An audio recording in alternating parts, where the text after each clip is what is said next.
Ya, kita kalau kita ketemu lagi eh, di pertemuan pertama ini di mata kuliah menggambar dasar, saya akan menjelaskan tentang apa namanya menggambar secara umum itu seperti apa. Gitu.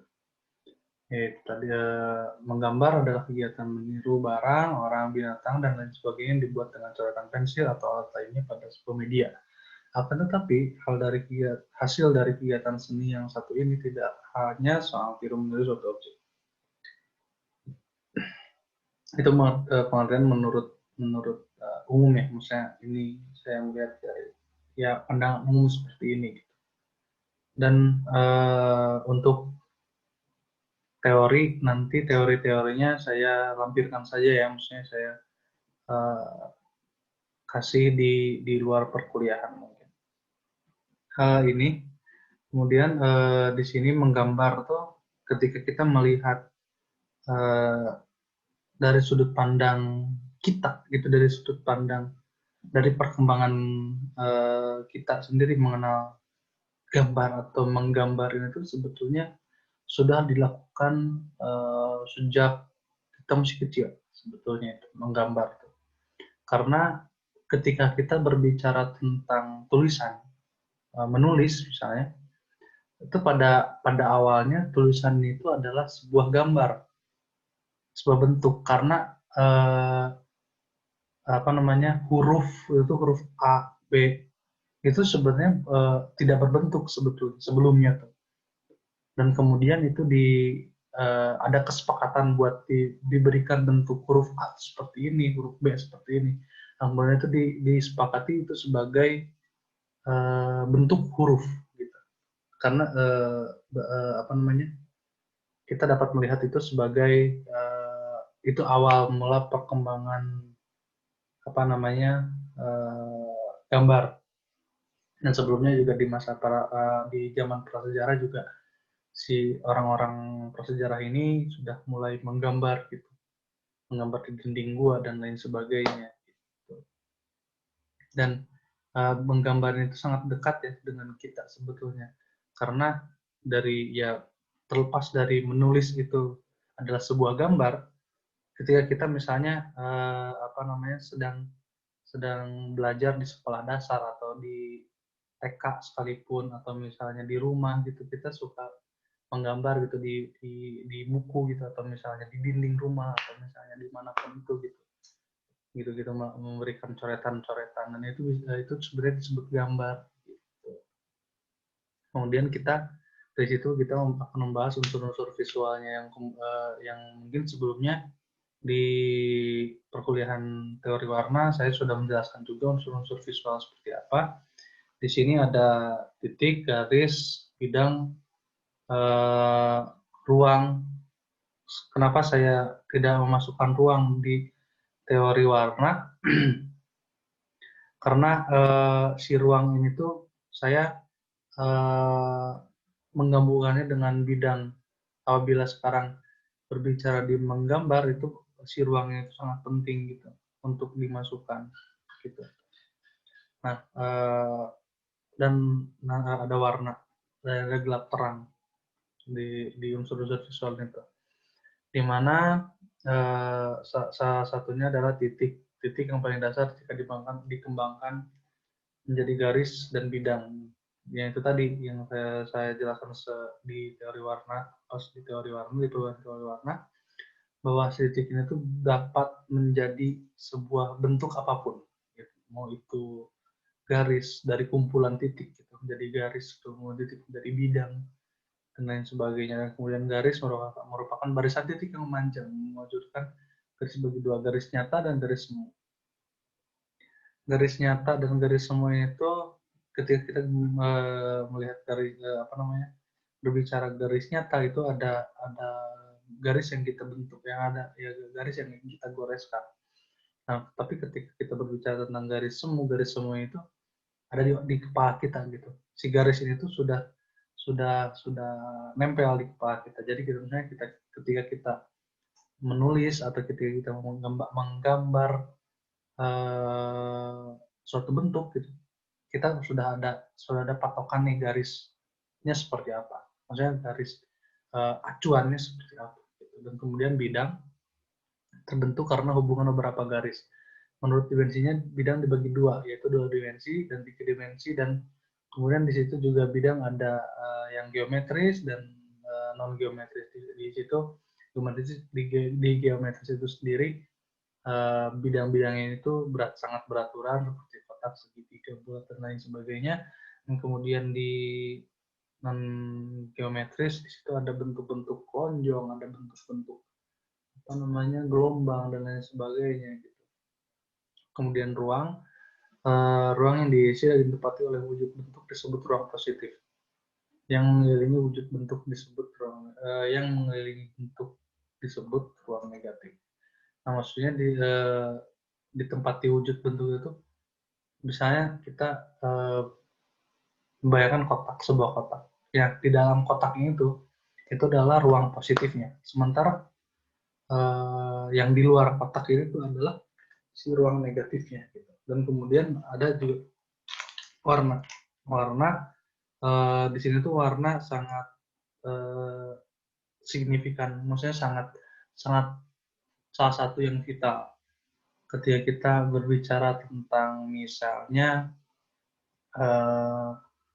suasana hati, atau misalnya berbicara pesan apa yang ingin kita sampaikan, itu dapat melalui warna. Dan kemudian di warna itu sendiri juga bisa memengaruhi psikologis dari apresiator maupun yang pembuatnya gitu. Kemudian gelap terang, di situ ada gelap terang tuh kita menentukan sisi mana yang terkena cahaya dan sisi mana yang tidak terkena cahaya. Di situ dapat memberikan satu bentuk untuk memberikan kesan realistik gitu, memberikan kesan memberikan kesan bentuk ini tuh bervolume gitu, berisi gitu untuk unsur visual. Kemudian teknik menggambar, teknik linear, menggambar objek gambar dengan garis sebagai unsur yang paling menentukan, baik garis lurus maupun garis lengkung. Gambar linear ini tuh menggambar objek, tadi gambar dengan garis sebagai unsur. Nah, berarti maksudnya di sini adalah ketika kita membuat gambar suatu bentuk dengan hanya memberikan garis di situ, seperti apa yang nirmana, seperti nirmana sebetulnya. Teknik linear itu yang sering dipakai di nirmana gitu. Kemudian teknik blok. Nah, di si teknik blok ini tuh menggambar dengan cara mengenai warna ke benda yang akan menjadikan model atau subjek. Nah, di sini tuh lebih kepada teknik blok ini tuh lebih untuk memberikan membuat siluet, misalnya bisa menggunakan teknik blok, atau misalnya teknik arsir juga bisa menggunakan teknik blok gitu untuk mempertegas mana yang gelap, mana yang terang gitu, nggak tanpa adanya gradasi gitu. Itu lebih memperlihatkan bahwa Geo tegas gitu, tahu nih apa yang kita lakuin. Kemudian teknik arsir. Teknik arsir itu dalam menggambar menentukan gelap terang dari garis menyilang dan hingga tampak 3 dimensi. Nah, itu yang tadi saya bilang bahwa di sini tuh di arsir ini tuh kita belajar untuk menentukan datangnya cahaya gitu, mana yang tersinari, mana yang tidak gitu, dan itu untuk membentuk satu membentuk bahwa benda ini tuh berbentuk misalnya kursi. Itu bentuknya kursi gitu. Ketika kita tidak memberikan teknik aksel atau tidak memberikan gelap terang di situ, kita nggak tahu itu apa tuh kursi atau apa. gitu. Nah, dan hal yang perlu diperhatikan yaitu posisi pensil. Nah, ketika posisi lurus akan mendapatkan garis stabil, stagnan gitu, ukurannya stabil. Nah, ketika agak miring itu akan lebih lebar si garisnya dan cenderung tidak terlalu stabil. Kemudian di 45 derajat si permukaan akan lebih lebar, si goresan akan lebih lebar. Kemudian si apa namanya, si warna juga akan lebih mudar, lebih pudar sebetulnya. Kemudian ketika si pensilnya ini kita kita dibikin 80 derajat mungkin ini, itu si teksturnya, tekstur semua ya, itu akan lebih lebar si garisnya dan lebih tidak beraturan si bentuknya gitu. Itu lebih untuk bikin gambar yang ekspresif sih itu lebih cocok ya sebetulnya gitu. Nah, di dalam tarikan pensil ini juga sangat berpengaruh sih antara tekan dan tarik itu. Ketika kita ditekan, kemudian tekanannya dikurangi, terus masih tekanannya dimaksimalin, itu bakal berpengaruh. Dan sebetulnya tekanan dari pensil ini tuh uh, ketika kita berbicara tentang psikologis tuh uh, apa namanya, sangat bisa dibaca gitu ketika orang berada dalam kondisi tidak baik atau misalnya dengan emosi yang meluap-luap, itu tekanannya bakal maksimal gitu, tidak akan stabil. Tapi ketika si orang ini tenang, terus bakal stabil dan bakal apa namanya, si garisnya itu bakal dapat sesuai apa yang kita inginkan gitu sebetulnya gitu. Kemudian teknik arsir, kembali ke teknik arsiran tuh dapat memberikan suasana yang berbeda. Jenis arsiran juga dapat mencerminkan wujud aslinya. Nah, si pemilihan tentang teknik arsir ini sendiri itu sangat sangat penting ya, ketika misalnya kita mau menggambarkan apa nih, menggambarkan apa namanya, permukaan kain, atau misalnya kita akan menggambarkan permukaan batu, itu akan sangat berbeda gitu. Misalnya ketika kita akan memberikan arsir kepada misalnya objeknya batu gitu, itu apa namanya, teknik pensil yang kita tidurkan itu lebih efektif, maksudnya teksturnya lebih keluar gitu, dan si warnanya tidak terlalu tegas ujung-ujungnya gitu. Di sini ada garis dengan tekanan kembang, garis dengan tekanan lemah, garis dengan tekanan cukup kuat, garis tekanan sedang gitu. Itu apa namanya, si hasilnya berbeda tiap warna dalam goresan itu. Nah, kemudian pensil. Kepekatan arsiran dapat diperoleh dengan jumlah tarikan garis, banyak atau padat, dengan jenis pensil lunak atau hitam. Garis yang pertama adalah yang ini, garis dengan gerak horizontal mendatar. Itu tidak apa namanya, dengan garis horizontal mendatar itu tidak akan apa namanya, dengan garis-garis yang ditarik ini itu tidak beraturan ya, maksudnya si garis horizontal mendatar itu akan sulit apa namanya, akan memberikan kesan raw dalam si karya gitu, kesan raw tuh lebih apa yang namanya ya, tidak terkungkung dengan apa namanya, tidak formalis gitu, lebih acak adut gitu. Dan kemudian garis dengan garis gerak horizontal bervariasi itu juga dapat apa namanya, memberikan kesan-kesan yang tadi saya sebutkan, yang lebih campur aduk, tidak beraturan gitu. Nah, kemudian garis tegak lurus sejajar. Nah, itu untuk apa namanya, memberikan apa, kesan-kesan yang lebih rapi, lebih lebih teliti gitu. Itu sih yang lebih cocok sebetulnya gitu. Dan kemudian yang lain-lainnya, garis tegak berirama, garis tegak kanan dan menutup, kemudian garis mengarah ke sudut kiri bawah, itu eh, efek kain lebih cocok, apa namanya, menggambarkan kain itu lebih cocok sebetulnya ketika kita menggunakan arsiran garis mengarah ke sudut kiri bawah itu kain, terus rambut, kemudian pensil. Kepekatan arsiran dapat diperoleh dengan jumlah tarikan garis. Nah, ketika kita apa namanya, menggunakan pensil yang kasar, itu akan lebih lebih halus si warnanya yang keluar, lebih soft gitu. Tapi ketika kita menggunakan pensil yang lunak, itu bakal lebih pekat sebetulnya si pewarnaannya ini tuh. Kemudian teknik dalam arsian juga ada teknik tusel, yaitu digosok.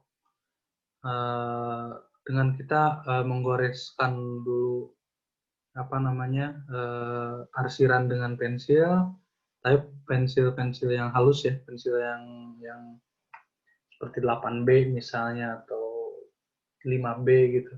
Dan kemudian itu akan sangat efektif ketika pensil lunak seperti itu menggunakan arsir itu, menggunakan teknik lusal, itu digosok, dan itu untuk memperhalus si arsiran juga sebetulnya. Kemudian teknik pointillis yang tadi saya sebutkan, yang titik itu, ini tuh adalah gabungan dari ribuan titik gitu. Itu akan lebih halus sebetulnya ketika kita mengarsir dengan teknik pointillis. Nah, tapi teknik pointillis ini tuh sebenarnya stippling ya, kita sebutnya stippling aja, sama pointillis itu lebih pada apa ya, titik-titik yang memang hanya titik-titik, tidak membentuk apa namanya, gelap terang gitu. Dan kalau misalnya pointillist itu si titiknya itu tidak beraturan, beraturan. Kalau stippling itu emang tidak beraturan, dan itu kemudian membentuk si dimensi dari si sebuah gambar gitu. Kemudian teknik akuarel, menggambar dengan menggunakan cat air dengan sebuah tipis. Hasilnya tampak transparan atau tembus pandang. Teknik akuarel ini tuh apa namanya, lebih kayak kita menggunakan dalam arsian itu, kita menggunakan penghapus juga untuk apa namanya, memberikan efek transparan gitu. Dan penggunaan pensil di sini sangat penting. Maksudnya sangat penting tuh ketika kita ingin menggunakan teknik akuarel itu, kita mesti setidaknya mempunyai pensil menyediakan yang halus dan yang apa namanya, yang keras gitu, yang halus dan yang keras gitu. Itu teknik plakat, menggambar dengan menggunakan bahan cat, poster, dan cat air dengan sapuan warna yang tebal hingga tampak pekat dan menutup. Itu sebenarnya apa namanya, kita sebutnya teknik opak ya, opak. Di situ apa namanya, kita memberikan warna-warna yang solid dengan cat poster gitu, dengan apa namanya, menutupi semua garis yang ada gitu, atau misalnya memberikan layer baru gitu. Tidak, ketika kita misalnya bicara cat air gitu kan, itu akan ada, itu transparan gitu. Nah, kalau ini tuh lebih solid gitu. Itu sih. Kemudian